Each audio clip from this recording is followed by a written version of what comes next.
मनाजिर हम आपको Lahore high court से बराह रास्त दिखा रहे हैं।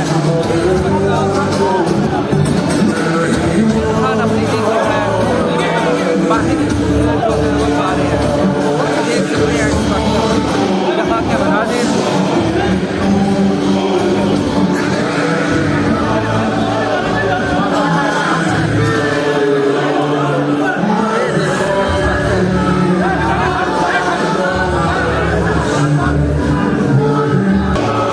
आप देख सकते हैं सुहेल खान अफरीदी जो है इस वक्त यहाँ पे लाहौर हाई कोर्ट में थे और यहाँ पे उन्होंने स्पीच कर दी है और अभी वो जो है लाहौर हाई कोर्ट से रवाना हो रहे हैं वापस।